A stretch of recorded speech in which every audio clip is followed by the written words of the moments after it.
Hi friends, good morning. এখন আমি দেখছি মহালয়া স্টার জলসাতে। বহু বছর পরে আমি টিভি চ্যানেলে মহালয়া দেখছি, বিকজ এই চ্যানেলে যে মহালয়াটা হচ্ছে সেই চ্যানেলের সেই মহালয়াতে যে সমস্ত গয়নাগুলো করা হয়েছে, ম্যাক্সিমাম গয়নাটা হচ্ছে আমার একটা ফ্রেন্ড আছে অঙ্কুর ঘোষ, তার তৈরি। আমি স্পেশালি তার গয়না দেখার জন্য মহালয়াটা দেখছি, হ্যাশট্যাগ ফর অঙ্কুর ঘোষ। কিন্তু বিশ্বাস করো, লিটারেলি আমার মহালয়া একদম ভালো লাগছে না।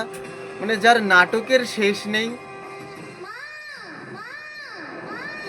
এই যে একটা গণেশের যে রোল করেছে, তার গলা শুনে তো কি মনে হচ্ছে, যদিও বা কিছু বলতে নেই দেবদেবী নামে, বাট এডিটিং এর ভাই হাত পার করে দিয়েছে।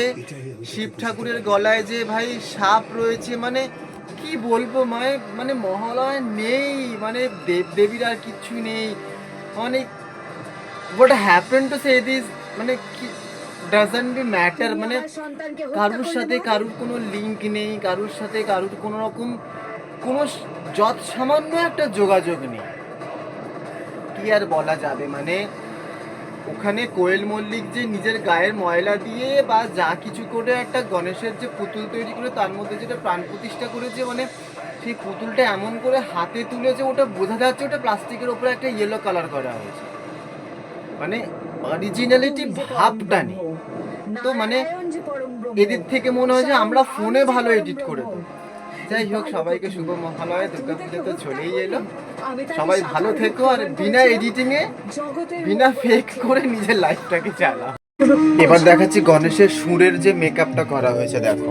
আমি তোমার আদেশ পালন করতে সক্ষম হয়েছি। মানে এত উন্নত প্রযুক্তি থাকা সত্ত্বেও দেখো, মানে গণেশের যে সুর যেটা এক্সট্রা করে লাগানো হয়েছে, ওটা মনে হচ্ছে যে ওটার সাথে স্কিন কালারের কোনো ম্যাচিং নেই, যে ওটা এক্সট্রা করে লাগানো হয়েছে। ভাই এর থেকে ভালো তো 90s-এর সংযুক্তা ব্যানার্জি মহালয়া করতো, যার প্লাস্টিকের হাতের কালার পর্যন্ত স্কিন কালারের সাথে ম্যাচ থাকতো। টোটালি পুরো একটা, মানে একটা তুচ্ছ থেকে তুচ্ছ জিনিসটা মানানসই ছিল, ম্যাচিং করতো।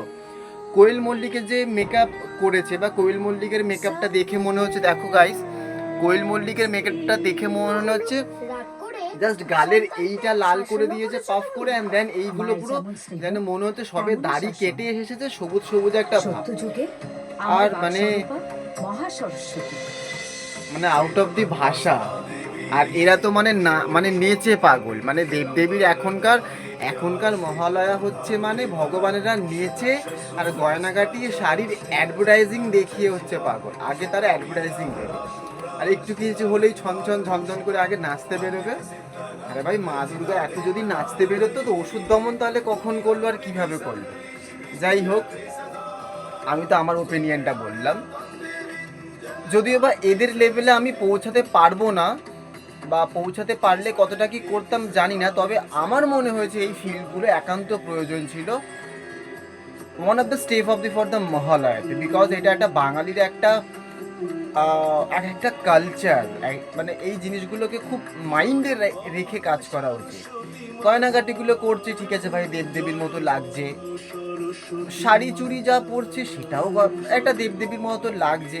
শাড়ি তো বলা ভুল, এখন স্কার্ট পরিয়ে মানে নাইটি পরিয়ে দিতে পারলে এরা হচ্ছে বেঁচে যায়, তাও ঠিক আছে, সব কিছু মানলাম। এত উন্নত প্রযুক্তি, এত উন্নত প্রকল্প থাকার পরে যদি এই অবস্থা হয়, ভাই hashtag for 90s, salute for golden এরা।